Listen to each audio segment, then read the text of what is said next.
Adapun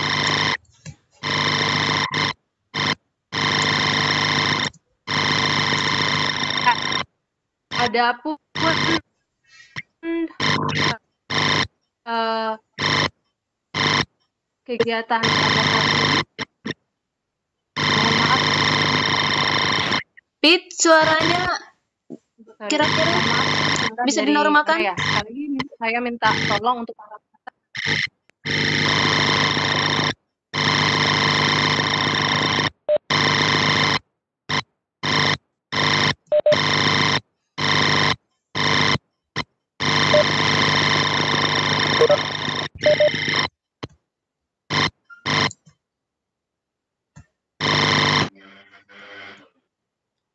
Oke, Pit, suaranya kok ada mesin kayak gitu, Pit? Bisa dihandle? Nah, kayaknya hampir nih. Nah,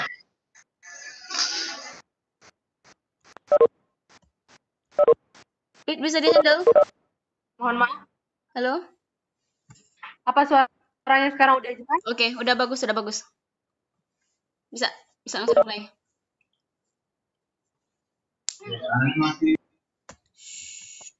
Oke, terima kasih. Yes.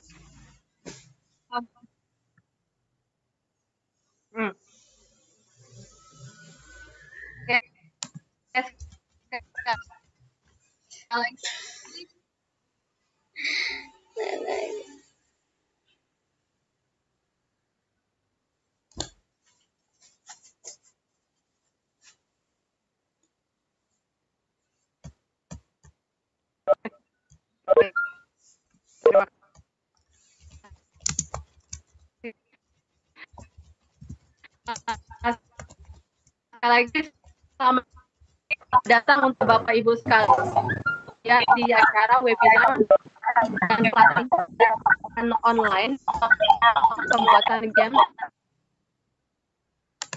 menggunakan aplikasi ini saya sebelum mulai kegiatan saya ingin menyapa kembali Bapak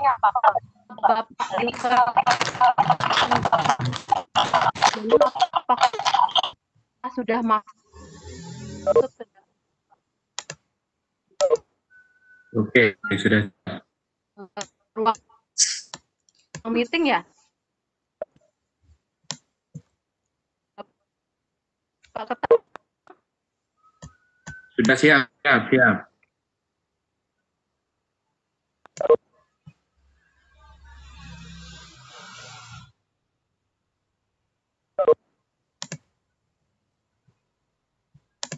Sudah siap. Oke, selanjutnya untuk Bapak Ketang Biono,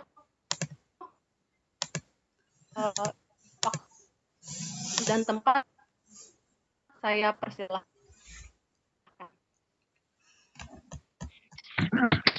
Baik, Ibu. Bismillahirrahmanirrahim. Assalamualaikum warahmatullahi wabarakatuh. Salam sejahtera untuk kita semua. Alhamdulillahirrabbilalamin. Syukur kita panjatkan kehadirat Allah Subhanahu wa Ta'ala. Pada pagi hari ini kita bersama dapat bermaya dalam rangka kegiatan seminar dan pelatihan online. Salawat serta salam semoga tetap tercurah kepada junjungan kita Nabi Muhammad SAW, keluarga dan para sahabatnya sampai kita semua. Amin. Amin. Bapak Ibu yang saya hormati, izinkan saya di sini menyampaikan permohonan maaf dari Bapak Dekan FKIP Universitas Sriwijaya yang seyogyanya beliau bisa hadir dan membuka acara ini, tapi karena kesibukan beliau menitipkan salam kepada kita bersama. Mudah-mudahan kegiatan ini bisa berjalan dengan lancar. Bapak Ibu yang saya hormati, perlu kami sampaikan bahwa kegiatan yang diinisiasi oleh Ikatan Alumni Program Studi Pendidikan Fisika FKIP Universitas Sriwijaya, Sumatera Selatan. Di mana kita tahu bahwa pada saat ini kita bersama menghadapi masalah, baik itu masalah kesehatan maupun tadi imbasnya masalah pendidikan. Untuk itu, Ikatan Alumni Program Studi Pendidikan Fisika bekerjasama dengan Program Studi Pendidikan Fisika mencoba memberikan kontribusi untuk paling tidak sedikit mencari alternatif solusi dari masalah yang kita hadapi, yaitu hari ini kita akan melaksanakan kegiatan seminar dan pelatihan online. Mudah-mudahan kontribusi ini bisa bermanfaat, terutama bagi Bapak Ibu guru dan kita semua yang terdampak oleh COVID-19 ini. Namun demikian, pembelajaran tidak boleh berhenti. Maka dari itu, kreativitas, inovasi dari Bapak Ibu guru semua itu sangat diperlukan. Mudah-mudahan sedikit kontribusi yang dapat diberikan atas nama Fakultas Keguruan dan Pendidikan Universitas Sriwijaya bisa memberikan sedikit pencerahan pada kita semua sebagai pendidik dimanapun kita berada. Artinya apapun kondisinya, pendidikan itu harus terus tetap berjalan, ya. Apalagi sekarang didukung dengan perkembangan teknologi yang cukup luar biasa. Sekali lagi, kami sama Fakultas Keguruan dan Ilmu Universitas Sriwijaya mengucapkan selamat bergabung kepada Bapak Ibu. Saya tahu bahwa pesan Sumatera Selatan, tapi menurut catatan panitia ada 19 provinsi yang ada di Indonesia. Ini cukup luar biasa. Itu saja atas nama Fakultas Keguruan dan Ilmu Pendidikan Universitas Sriwijaya dan serta Ikatan Alumni mengucapkan selamat berseminar dan selamat berlatih tentang konstruk tadi. Dengan mengucap Bismillahirrahmanirrahim, Bismillahirrahmanirrahim, acara webinar Ikatan Alumni Program Studi Pendidikan Fisika dinyatakan dibuka. Terima kasih. Assalamualaikum warahmatullahi wabarakatuh. Ini tampilan landscape langsung.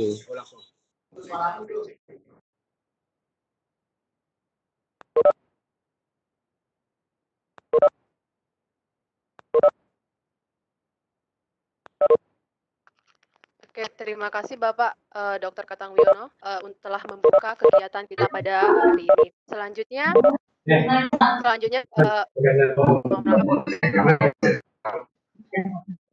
mohon maaf.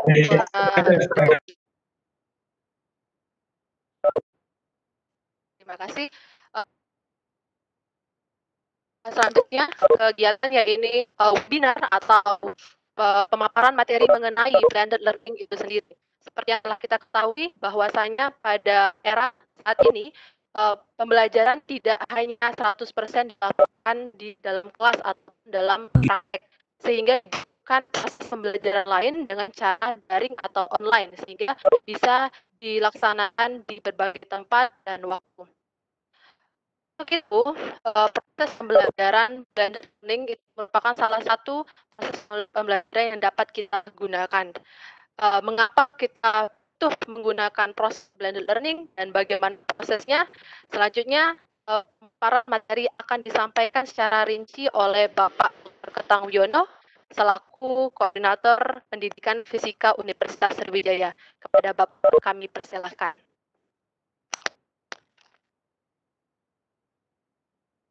Terima kasih Bu Fitri. Kembali lagi, Assalamualaikum warahmatullahi wabarakatuh. Bapak Ibu sekalian, salam kenal. Mungkin di awal ini kita coba lihat kalau dilihat dari daftar registrasi ya Bapak Ibu sekalian, di sini ada dari 19 provinsi Bapak Ibu, ya. Ada dari Banten, ada suaranya dari Banten, ada dari DKI Jakarta, Jambi, Jawa Barat, kemudian Jawa Timur, Kalimantan Selatan, Kalimantan Utara, Kepulauan Bangka Belitung, Kepulauan Riau, Lampung, Utara, Papua Barat, Riau, Sulawesi Barat, Sulawesi Selatan, Sumatera Barat, kemudian Sumatera Utara, kemudian Jakarta. Ini bagi saya luar biasa, Bapak Ibu bisa berbicara di depan Bapak Ibu, guru yang luar biasa. Di saat itu saya lihat juga banyak ada beberapa rekan dari UNSI sendiri, ada Ibu kandidat Doktor Ida Rosmalina, kemudian ada Ibu Erlina juga. Selamat bergabung, Bu.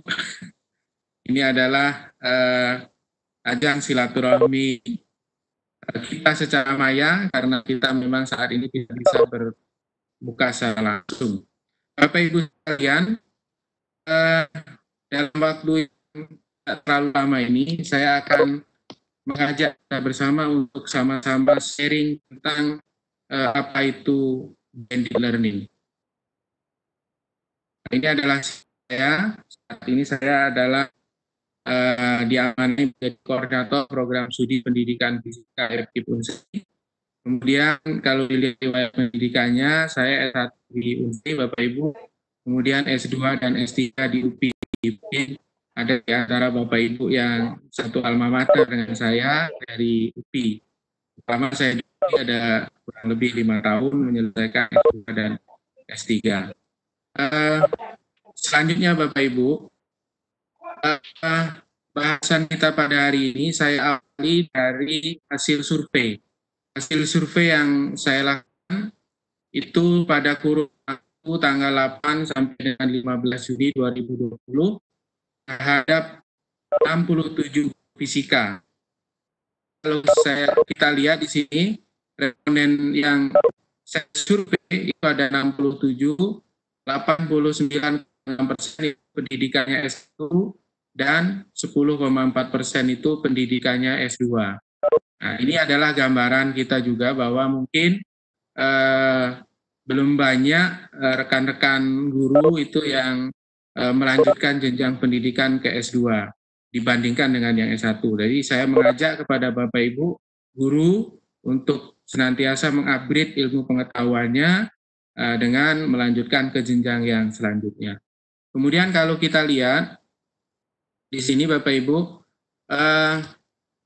sebagian besar itu yang saya survei itu mengajar di jenjang SMA, ada 58,2%, kemudian SMP ada 32,8%, dan SMK dan lainnya.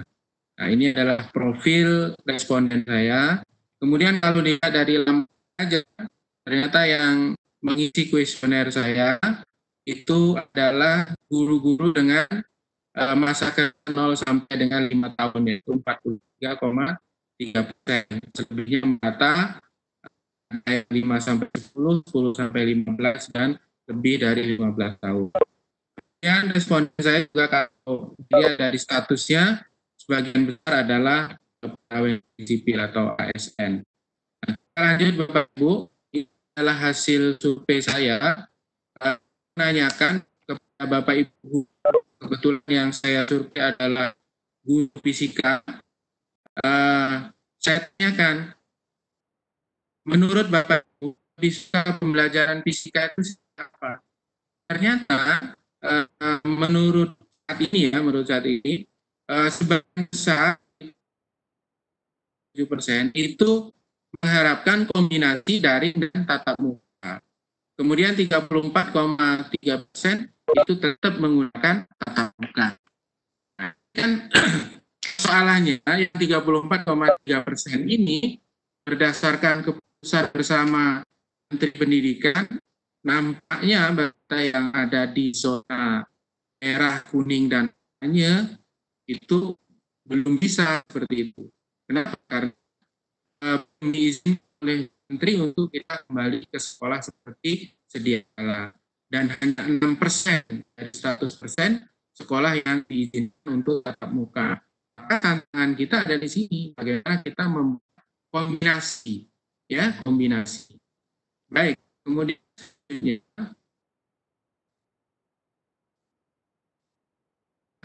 kemudian kalau saya tanyakan kepada guru, ya, kepada siswa, menurut pendapat Anda, siswa lebih suka belajar secara apa?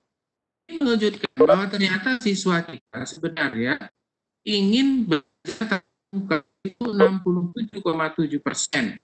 Siswa kita menginginkan bahwa pembelajaran itu dilakukan secara tatap muka. Hanya 34,3% menginginkan daring. Dan kecil sekali yang menginginkan daring. Tantangan bagi kita, Bapak Ibu. Sementara pemerintah belum mengizinkan untuk bertemu secara langsung. Padahal siswa kita sudah sangat antusias ketika harus bertemu dengan tatap muka dengan guru-gurunya. Nah, kemudian saya juga mengejar lagi pertanyaan untuk Bapak Ibu guru. Saya tanyakan, dalam pembelajaran daring yang selama ini dilakukan, itu aplikasi apa Bapak Ibu gunakan? Ini boleh dijawab lebih dari satu aplikasi. Nah, dari hasil ini ternyata 91% atau 61,67 responden itu menjawab WhatsApp, ya, atau WA. Kemudian yang kedua itu adalah Google Classroom, yaitu 50,7%. Kemudian diikuti dengan YouTube, kemudian rumah belajar dan lain sebagainya. Ini menarik Bapak Ibu. Ya. Jadi WA masih menjadi favorit untuk pembelajaran daring. Ya, demikian WA itu memiliki keterbatasan untuk pembelajaran, terutama untuk pembelajaran yang sifatnya tidak hanya teori. Nanti bagaimana kita mengemas pembelajaran kita era new normal ini sehingga apa keinginan siswa dan apa keinginan guru bisa kita akomodir. Kemudian selanjutnya, ketika saya kejar dengan sistem penilaiannya, untuk melakukan penilaian saya menggunakan aplikasi apa? Yang paling banyak digunakan adalah Google Classroom. Ya, sebenarnya Google Classroom dengan Google Form itu hampir sama ya, karena itu adalah sistem penilaian Google Classroom itu adalah diambil dari Google Form. Jadi sebagian besar atau 44,8% itu menggunakan Google Classroom dan Google Form. Kemudian ada aplikasi yang lain yang saya kira Bapak Ibu juga familiar. Nah, kemudian selanjutnya saya menanyakan kepada responden seperti ini, apakah kira itu mengembangkan aplikasi sendiri untuk pembelajaran? Nah, jawaban biasa Bapak Ibu, 89,6% ya, Bapak Ibu guru yang saya survei itu mengatakan perlu. Ya, guru itu perlu mengembangkan aplikasi sendiri, baik itu e-learning, baik itu game, baik itu yang lain sebagainya bentuknya. Nah, ini ternyata dari hasil survei saya 89,6% itu menyatakan perlu. Termasuk juga untuk sistem penilaian. Jadi untuk sistem penilaian itu juga 83,6% guru menyatakan perlu untuk mengembangkan aplikasi sendiri untuk penilaian. Mengembangkan itu artinya mungkin tidak harus membuat baru, tapi paling tidak menggunakan yang sudah ada, kita modifikasi sesuai dengan kebutuhan kita. Kita lanjutkan Bapak Ibu, itu secara kuantitatif. Sekarang ketika saya kejar secara kualitatif Bapak Ibu, permasalahan pembelajaran daring yang selama ini itu apa saja? Nah, saya kira ini juga mewakili suara hati Bapak Ibu. Nah, sebagian besar permasalahan kita adalah masih masalah sinyal, jaringan, ya, dan seterusnya. Jadi kalau saya kejar, itu permasalahan pembelajaran daring. Pertama yang disebutkan adalah Kan ada juga yang menyebutkan terkadang siswa kurang responsif untuk pembelajaran daring ini. Kemudian yang menyatakan itu pembelajaran daring itu kesusahan menanamkan konsep. Kemudian terawasi peserta didik secara maksimal. Kemudian belum terlalu paham dengan beberapa aplikasi belajar online. Kemudian kendala teknis pada siswa, ya. Kemudian, nah ini masalah yang real yang kita hadapi. Selain sinyal itu terkuat, ya, bahwa kita tahu bisa belajar secara online, kita perlu jaringan internet, dan jaringan internet itu masih cukup mahal, berbayar. Kemudian selanjutnya, ini adalah sebagian besar siswa terbiasa dengan pelajaran daring. Nah, bahkan mungkin gurunya juga belum terbiasa seperti itu. Ya. Kemudian kita lanjutkan. Ini ada permasalahan yang dihadapi Bapak Ibu selama pembelajaran ini. Kepahaman siswa sulit mengukur siswa itu paham atau tidak seperti itu.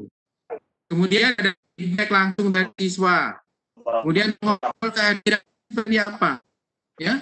Misalnya bisa saja siswa logis sudah itu dia tinggal pergi, nah, seperti itu. Kemudian selanjutnya tadi masih seputar dengan sinyal. Kemudian ada permasalahan lain, misalnya siswa ada yang tidak punya HP, dia sudah mengikuti pembelajaran daring, ya kan? Kesulitan menjelaskan persamaan untuk Bapak Ibu yang mengajar eksak misalnya, seperti matematika, kemudian fisika dan lain sebagainya, itu ternyata susah. Rumus-rumus itu kadang-kadang ketika mengajarkan kita harus turunkan persamaan-persamaan itu.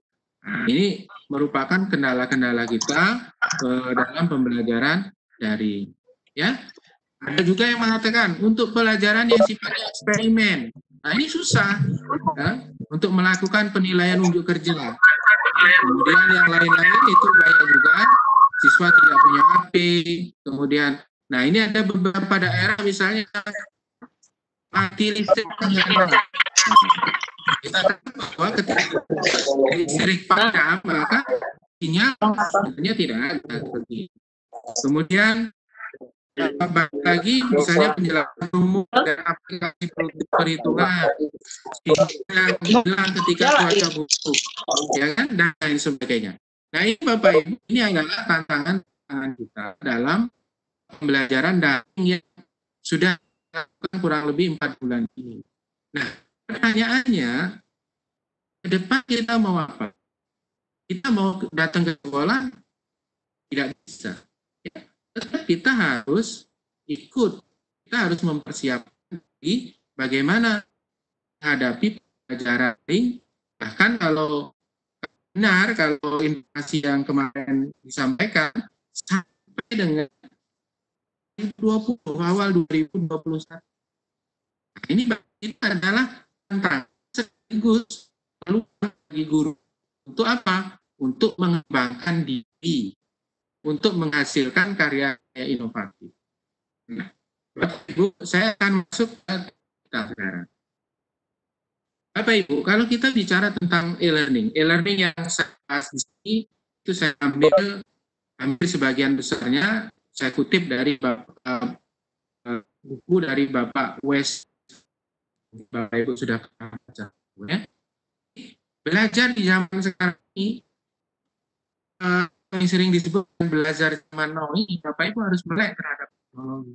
Bapak Ibu, bagi kita sebagai guru, ini sebenarnya adalah tantangan sekaligus peluang. Kita tidak bisa membayangkan ya bahwa dengan keadaan yang paksa dalam tanda kutip, ternyata kita bisa menyelenggarakan pembelajaran secara daring, walaupun terlepas dari banyak kekurangan. Ya, artinya kalau kita ambil hikmah dari ini, maka kita melompat nih dari perkembangan teknologi. Kalau sebelumnya kita evolusi industri 4.0, maka saat ini kita mungkin sudah melampaui itu. Ya, kita sudah melampaui 4.0. Bapak Ibu, saya akan sedikit berdiskusi dengan Bapak Ibu tentang e-learning. Kalau Bapak Ibu ditanya tentang e-learning, saya kira Bapak Ibu sudah sudah memahami dan bahkan mungkin sudah melaksanakan seperti itu. Apa sih e-learning itu? Nah, dalam bukunya Pak Uwais mengatakan bahwa e-learning adalah penggunaan informasi dan teknologi komputer untuk apa? Mengcreate pengalaman belajar siswa seperti itu. Jadi goalnya itu adalah bagaimana menggunakan TIK, teknologi informasi dan komunikasi, untuk apa? Mengkreasi pengalaman belajar siswa seperti itu. Itulah goal dari penggunaan teknologi. Ya, Bapak Ibu. Nah, di sini saya akan memfokuskan kepada yang disebut dengan blended learning. Apa sih yang dimaksud dengan blended learning? Blended itu bahasa kita adalah campur. Ya. Terus apakah kita akan mencampur pembelajaran? Saya kira tidak seperti itu. Nah, kalau kita lihat dari definisinya, Bapak Ibu, learning itu pada dasarnya adalah kombinasi aspek positif dari dua jenis lingkungan belajar, yaitu belajar kelas dan belajar menggunakan e-learning. Ya, jadi gabungkan bagaimana pembelajaran kelas dengan menggunakan pembelajaran e-learning seperti itu. Kemudian yang kedua, definisi yang kedua merupakan kombinasi antara komponen dari pembelajaran sinkron dan asinkron. Apa itu sinkron? Sinkron itu langsung artinya. Asinkron itu artinya tak langsung. Ya. Kemudian definisi yang ketiga apa? Suatu kombinasi dari berbagai modus pembelajaran daring, luring, dan tatap muka. Daring itu dalam jaringan, luring itu luar jaringan, kemudian dan tatap muka. Artinya apa yang hasil survei yang saya lakukan tadi, bahwa sebenarnya saat ini yang diperlukan itu adalah kombinasi dari keduanya itu. Ya, nanti muncul permasalahan. Nah, Pak, pertanyaannya kan kalau mau kombinasi e-learning dengan di kelas kan tidak bisa, karena sekarang di kelasnya tidak ada. Nah, itu nanti akan kita bahas. Nah, kita lihat dulu sekarang untuk pembelajaran ini. Bapak, kita lihat ini adalah kuadran setting yang saya katakan tadi. Sinkron atau pembelajaran langsung itu, sinkron atau pembelajaran langsung itu ketika waktu dan lokasi belajar itu pada waktu dan tempat yang sama. Artinya ini adalah pembelajaran tatap muka. Itu disebut dengan sinkron. Kemudian kalau asinkron itu asinkron itu artinya belajar bisa kapan saja, di mana saja, seperti langsung. Nah, dengan perkembangan teknologi saat ini, belajar sinkron itu dibagi menjadi dua, ya. Dalam artian tatap muka, yang ini tidak bisa kita lakukan. Ya. Yang kedua adalah sinkron dalam artian tatap maya. Ini yang kita lakukan, Bapak Ibu. Ya. Jadi kita sekarang ini sedang melakukan pembelajaran sinkron maya.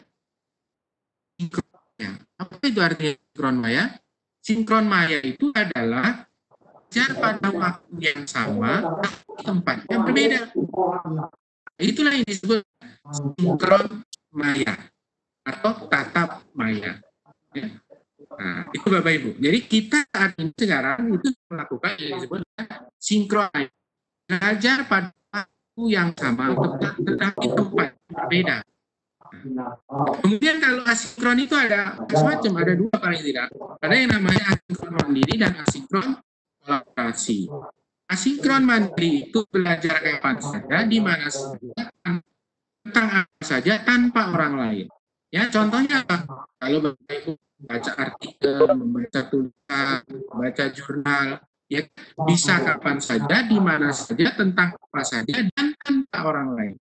Nah, sementara yang asinkron kolaborasi belajar kapan saja, di mana saja, tentang apa saja, dengan siapa saja.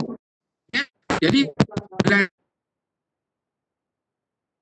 kapan saja, mana saja, tentang apa saja, dan dengan saja. Artinya seperti kita bisa belajar kalau ini nanti. Kalau Bapak Ibu ingin mengetahui tentang tata cara bagaimana membuat kue yang enak, Bapak Ibu belajar kepada ahlinya membuat kue. Nah, itulah yang sekarang kita lakukan, kita akan seperti itu. Nah, kita lanjutkan, Bapak Ibu. Nah, kalau aktivitas pembelajarannya seperti apa? Kalau sinkron itu biasanya pembelajarannya, kalau dia pembelajaran tatap muka, bisa ceramah, diskusi, dan seterusnya. Pembelajarannya sinkron maya, nah, seperti yang kita lakukan ini, yaitu ada webinar, web seminar, ya, ada konferensi video, ada konferensi video call, ada Zoom, macam-macam yang dulu. Ya, ini adalah aktivitas pembelajaran baik sinkron maupun sinkron. Ya kan? Kalau untuk belajar sinkron itu objek belajarnya bukan belajar dalam bentuk visual, video, animasi. Kemudian kalau belajar sinkron kolaboratif itu bisa partisipasi dalam milis, forum diskusi, penugasan, proyek, dan Bapak Ibu, nah, blended learning. Blended learning dalam konteks pembelajaran sinkron dan asinkron itu apa? Yaitu pembelajaran yang mengkombinasikan sedemikian rupa strategi pembelajaran sinkron dan asinkron dalam menciptakan program belajar mencapai capaian pembelajaran yang telah ditentukan. Jadi di sini ada kombinasi antara pembelajaran sinkron dan asinkron, penggabungan, ya, blended, pencampuran. Artinya pembelajaran yang kita lakukan nanti di era new normal sedang mungkin jangan hanya misal Bapak Ibu sekarang menggunakan e-learning misalnya Google Classroom. Google Classroom, oke, pakai Google Classroom tidak apa-apa. Tapi sesekali bisa menggunakan conference seperti ini. Untuk apa? Untuk mengecek secara langsung. Kalau Google Classroom itu terbatas, kita tidak bisa lihat aktivitas yang ada oleh si siswa kita atau peserta didik kita. Tapi kalau kita bisa live seperti ini, kita bisa melihat, ya, kita bisa bertatap maya seperti itu. Nah, jadi itu digabungkan antara sinkron dan asinkron. Inilah ide pemikiran saya untuk blended learning saat ini, karena tidak mungkin menggabungkan pembelajaran e-learning dengan pembelajaran tatap muka langsung. Maka yang kita lakukan adalah pembelajaran e-learning, ya, yang dia bisa dipelajari kapan saja, mana saja, seperti itu. Nah, kemudian digabung dengan pembelajaran sinkron maya, ya, sinkron maya. Jadi mungkin dalam 1 bulan cukup sekali kita pembelajaran menggunakan konferensi seperti ini. Ya, mesti paling tidak ini untuk ya mengecek apakah siswa kita ini memang benar-benar ngerti dengan apa yang telah kita berikan. Baik Bapak Ibu, ya, mudah-mudahan bisa dimengerti. Kita lanjutkan. Nah, pembelajaran blended ini banyak modelnya Bapak Ibu. Kalau dilihat di sini ada paling tidak ada 12 model, tapi yang dipakai dan yang direkomendasikan itu adalah model pembelajaran classroom. Apa itu pembelajaran flip classroom? Model blended learning, model flip classroom itu apa? Kita lihat flip classroom, ya, flip classroom. Flip itu adalah membalik, ya. Ini membalik. Apa yang dibalik? Kita lihat flip classroom model blended learning itu adalah strategi pembelajaran suatu jenis blended learning yang membalikkan pola pembelajaran tradisional, menyampaikan dari pelajaran biasanya secara online, secara tradisional di kelas, kemudian menjadikan aktivitas belajar yang biasa dilakukan di rumah itu menjadi kelas. Karena seperti apa yang biasa kita lakukan di kelas itu dilakukan di rumah, apa yang biasa dilakukan di rumah kita lakukan di kelas. Ini dalam keadaan normal, ya. sekali lagi ini dalam keadaan normal. Ini disebut dengan flipped classroom blending. Contohnya, kalau Bapak Ibu mengajar, misalnya memberikan teori, ya kan? Ini kalau kita ngajar, kita memberikan teori, kemudian memberikan latihan soal, kemudian tugas. Nah, teori selama ini kita berikan di sekolah, tugas kita beri di rumah. Nah, flip classroom itu membalik, teori diberi di rumah dengan cara apa? Teori harus bisa dimuat dalam e-learning. Maka siswa di rumah membuka e-learning, dia belajar teori. Teori seperti apa, konsepnya seperti apa, dia belajar di rumah. Nah, kemudian di sekolah apa yang dilakukan? Di sekolah berdiskusi, mengerjakan, membuat proyek dan lain sebagainya. Nah, ini dalam keadaan normal, Bapak Ibu, ya. Nah, sekarang pertanyaannya, keadaan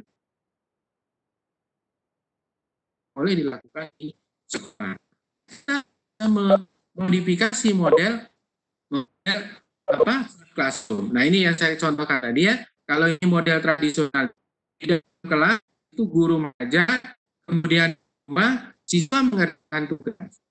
Tapi kalau model flip learning atau flip classroom itu di dalam kelas ya, di dalam kelas siswa mengerjakan tugas ini. Dia bekerja, di rumah belajar tentang teori dan sebagainya lewat apa? Lewat e-learning. Kemudian di dalam kelas apa? Berdiskusi, ya. Nah, ini Bapak Ibu ya. Oke. Nah, sekarang menjadi pertanyaan, apa sih aktivitas yang bisa dilakukan? Ini dulu Bapak Ibu ya. Ini adalah kalau model flip classroom, siswa kita belajar melalui e-learning, yaitu melalui management system yang telah ditentukan. Misalnya, mempelajari materi secara digital, berpartisipasi dalam diskusi online, mengerjakan tes dan lain sebagainya. Itu bisa dilakukan di rumah seperti itu. Karena kalau di dalam kelas, nah itu pertanyaan apa yang perlu dilakukan di dalam kelas?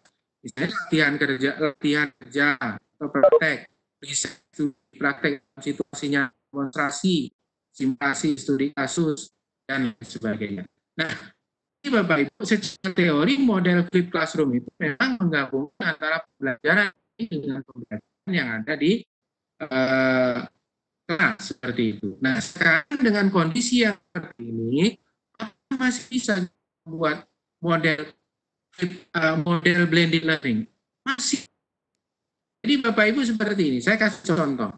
Bapak Ibu, e-learning saya kira sudah bisa pahami.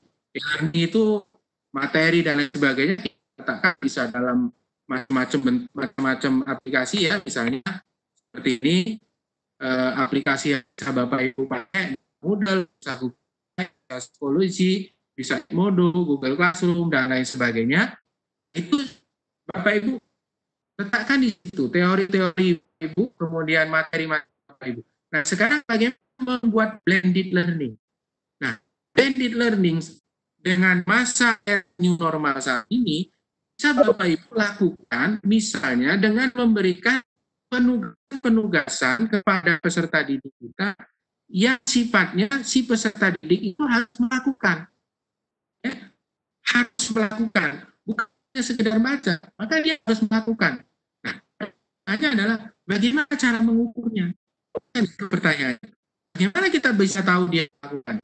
Bapak Ibu, peserta didik kita ini adalah sangat melek dengan teknologi. Ya, caranya adalah setiap aktivitas yang dikerjakan oleh peserta didik kita disuruh rekam, ya, suruh rekam dan suruh mengupload di YouTube. Ini akan menjadi pengalaman lain peserta didik, menambah pengalaman lain seperti itu.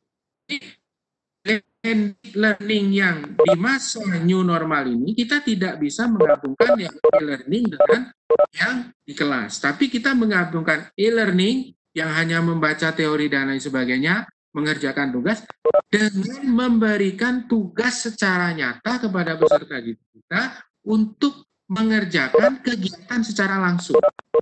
Ya, untuk mata pelajaran saya kira bisa dimodifikasi. Ya, misalnya yang saya tahu fisika misalnya. Fisika misalnya, Misalnya gerak jatuh bebas, disuruh dia peserta didik kita, oh coba buat video gerak jatuh bebas, ukur berapa ketinggian, berapa waktu tempuh, dan lain sebagainya. Kemudian untuk pelajaran-pelajaran sosial, dia bisa terjun dia bisa mengamati perilaku masyarakat atau yang lain sebagainya. Saya kira itu menuntut kreativitas sebagai guru, Bapak Ibu. Itulah Bapak Ibu ya, bahwa walaupun di era seperti sekarang, di era new normal ini, kita harus mampu mengemas pembelajaran itu semenarik mungkin. Jadi jangan berhenti berinovasi. Inilah peluang kita. Hanya ada satu kata, hanya ada satu hal yang kekal dalam dunia pendidikan atau di dunia ini, Bapak Ibu, yaitu perubahan. Maka mau kita berubah, kita harus berubah, kita harus berinovasi. Itu saja yang dapat saya sampaikan. Terima kasih, kurang dan lebih mohon maaf. Assalamualaikum warahmatullahi wabarakatuh. Dan saya kembalikan ke moderator. Terima kasih. Baik. Terima kasih untuk Pak Ketang atas penyampaian materinya. Karena moderator kehilangan kayak sinyal ke sini, jadi saya ambil alih dulu ya teman-teman. Ya Bapak Ibu. Baik, saatnya sesi tanya jawab kita buka. Jadi pada intinya Bapak Ibu mengetahui bahwa blended learning adalah penggabungan dari berbagai macam media maupun teknik pengajaran dalam dunia maya pada saat ini. Nah, bagi Bapak Ibu yang mungkin punya pertanyaan, silahkan disampaikan pada chat atau bisa menghidupkan speaker Bapak Ibu. Jadi speaker hanya dihidupkan untuk yang ingin bertanya ya Bapak Ibu. Bagi yang tidak memiliki kepentingan, silahkan dimatikan speakernya. Ya. Oke. Jadi banyak yang mengeluh nih untuk sinyal. Dari HP lebih jelas katanya. Jadi silakan, mungkin ada yang putus-putus bisa by phone. Materi. Untuk materi akan dibagikan bagi mungkin ada yang belum bisa mendengarkan dengan baik, akan kami bagikan di grup nanti setelah webinar tentunya. Baik, adakah yang ingin bertanya Bapak Ibu? Silahkan dihidupkan speakernya. Ada?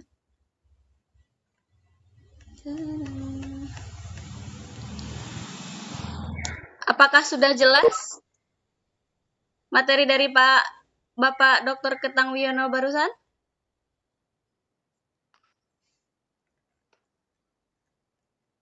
Ada? Baik, luar biasa. Sepertinya peserta kita kali ini sangat luar biasa memahami materi dari Pak Ketang. Semoga materi yang diberikan bermanfaat bagi Bapak Ibu. Mungkin ada tambahan dari Pak Ketangnya lagi? Terima kasih Bapak Ibu. Itu sekedar sharing saja nanti tentang blended learning, Bapak Ibu bisa lewat panitia dan sebagainya. Pada intinya seperti ini Bapak Ibu, bahwa apapun yang terjadi pada saat ini, ya pembelajaran itu harus tetap berlangsung. Ya. Di saat ini Bapak Ibu terus belajar, dan saya juga terus belajar seperti itu Bapak Ibu. Nah, apalagi kita harus memberikan pelayanan kepada peserta didik kita. Nah, kita harus berinovasi. Nggak ada ceritanya kalau ada siswa bertanya terus kita katakan kita tidak bisa, tidak seperti itu. Guru itu harus terus belajar. Nah, maka pekerjaan guru adalah pekerjaan yang bersifat dinamis. Ya. Apa yang Bapak Ibu pelajari, apa yang Bapak Ibu dapatkan sekarang, 5-10 tahun yang akan datang, itu bisa jadi tidak relevan lagi. Maka Bapak Ibu harus terus mengupgrade ilmu pengetahuan Bapak Ibu. Saya senang bisa berbagi dengan Bapak Ibu. Nanti materi mungkin bisa di-share oleh saya.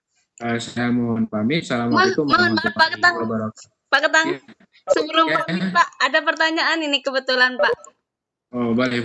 Boleh Pak ya. Jadi dari Bapak Hari, Itu pertanyaannya, apa solusi dari masalah untuk pengawasan dan penanaman konsep dalam pembelajaran blended learning? Solusi dari masalah, Pak. Silakan Pak Kata. Penanaman konsep gitu ya, ini kan muncul juga ya bahwa kalau pembelajaran e-learning saja itu konsepnya hanya mengambang. Kenapa? Karena siswa hanya membaca. Kita tahu bahwa kalau Bapak Ibu belajar tentang kerucut Edgar Dale gitu ya, bahwa kalau dilihat ya hanya membaca itu hanya berapa persen yang bisa maka saya katakan tadi Bapak Ibu harus punya kombinasi yang lain. Misalnya katakanlah fisika lah yang saya tahu ya, mudah-mudahan hari ini saya tidak tahu apa yang dulu yang diajarnya. Kalau fisika misalnya, fisika itu tidak bisa rumus-rumus itu hanya ditampilkan di dalam e-learning saja. Dari mana penurunan persamaan itu? Nah itu yang harus kita cari solusi Bapak Ibu. Bapak Ibu, saya menyarankan seperti ini. Maaf ya karena yang saya tahu fisika. Kalau Bapak mengajar persamaan, penurunan persamaan, itu mohon jangan hanya ditampilkan rumus-rumus saja. Bila Bapak Ibu kan punya aplikasi ya, sekarang kan banyak aplikasi. Nggak apa-apa, Bapak Ibu mengajar menurunkan persamaan dalam bentuk video dan video itu diupload. Itu bisa ditonton oleh peserta didik kita berulang kali. Nah, itu kalau misalnya untuk sifatnya persamaan-persamaan. Jangan hanya ditampilkan dalam website-nya, tapi buat kita apa sekarang model misalnya untuk bisa menulis dan lain sebagainya. Itu satu. Yang kedua, yang tadi harus diaplikasikan. Nah, selama ini kan kalau aplikasi itu susah kontrol, maka Bapak Ibu bisa saja Bapak Ibu meminta pada siswa